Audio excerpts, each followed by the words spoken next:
It's the early 1800s. The United States is brand new, young, uncertain, and still figuring out its place in the world. The ink on the Constitution is barely dry. The country has just won its independence from Britain, but freedom came with a price: vulnerability. Across the Atlantic Ocean, in the waters of the Mediterranean Sea, American merchant ships are being hunted. Not by a great empire, but by pirates. This is the story of the First Barbary War, the first time the United States fought a war on foreign soil, and the moment it began to prove that it could stand on its own. A dangerous world for a young nation. To understand this war, you have to understand the world America entered after independence. For centuries, the Mediterranean Sea had been plagued by piracy, especially from the North African coast. This region, known as the Barbary Coast, included the states of Tripoli, Algiers, Tunis, and Morocco. These states were part of, or loosely connected to, the Ottoman Empire.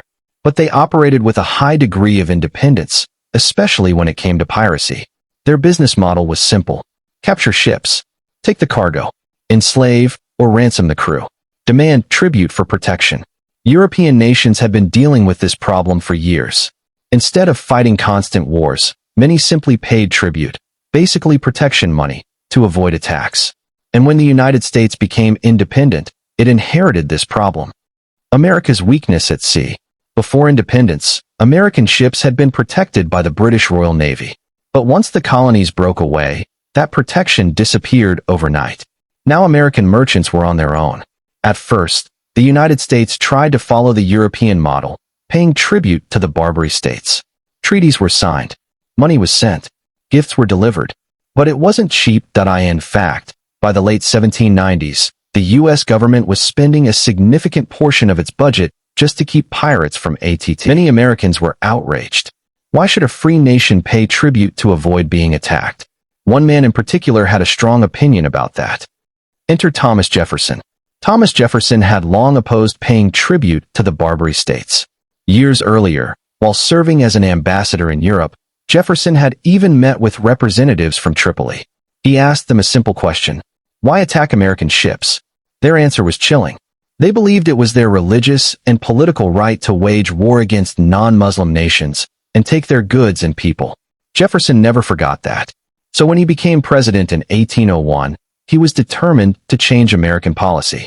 No more tribute. No more paying for peace. If the Barbary states wanted war, the United States would give it to them. War is declared. In May 1801, the ruler of Tripoli, the Pasha, made his move. Frustrated by America's refusal to increase payments, he declared war in a dramatic fashion by cutting down the flagpole at the U.S. consulate. It was a clear message. Tripoli and the United States were now at war. Jefferson responded by sending a squadron of U.S. Navy ships to the Mediterranean. This was a bold move. The United States had only recently begun rebuilding its navy. It was small, inexperienced, and far from home. But it was about to be tested. The Navy takes action. The early years of the war were mostly about blockades and naval patrols.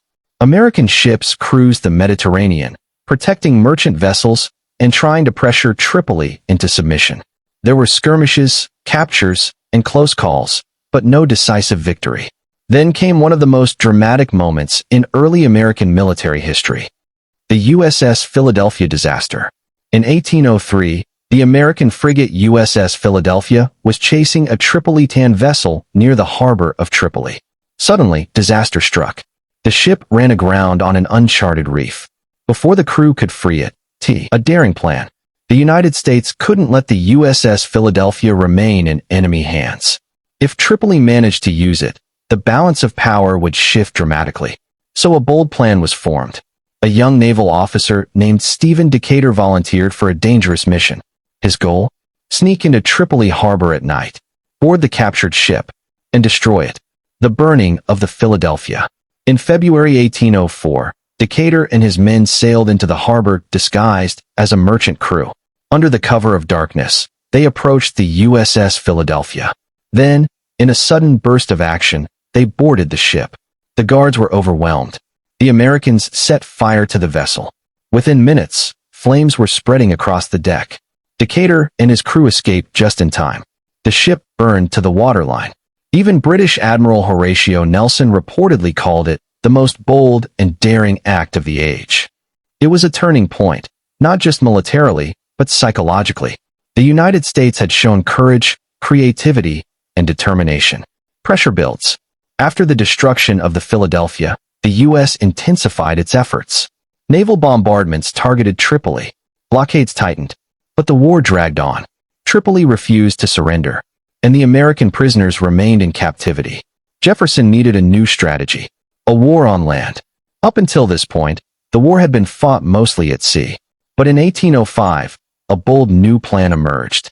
Instead of attacking Tripoli directly, the U.S. would support a rival claimant to the throne. His name was Hamid Karamanli, the brother of the ruling pasha. With the help of American forces, Hamid would try to reclaim power. And that meant one thing: a land invasion. The march across the desert. A small force of U.S. Marines and mercenaries, led by William Eaton, set out on an incredible journey. Starting in Egypt, they marched hundreds of miles across the desert toward the city of Derna. The conditions were brutal. Heat, hunger, uncertainty. But the Battle of Derna. The attack on Derna was swift and decisive. With support from U.S. naval ships offshore, Eaton's force launched an assault on the city. After intense fighting, they captured it. For the first time in history, the American flag was raised over foreign soil in victory. This moment became legendary.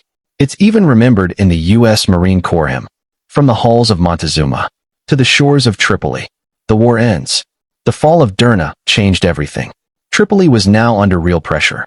The Pasha realized the situation was becoming dangerous. So in June 1805, a treaty was signed. The United States agreed to pay a smaller ransom for the release of prisoners, but not the massive tributes demanded before. In return, American captives were freed. Hostilities ended, and the war was over. What did America gain? At first glance, the outcome might seem mixed. The U.S. still paid money. The Barbary threat didn't completely disappear. But something had changed. The United States had proven that it was willing and able to fight beyond its borders. It had challenged a long-standing system of tribute and intimidation. And it had done so as a young, relatively weak nation. Legacy of the First Barbary War. The First Barbary War left a lasting impact on American history. It helped establish the U.S. Navy as a serious force. It gave the Marine Corps one of its most iconic moments. And it shaped America's foreign policy for years to come. It also sent a message to the world. The United States would not be bullied. Not by pirates. Not by distant rulers. Not by anyone. So the next time you hear about America's early years, remember this story.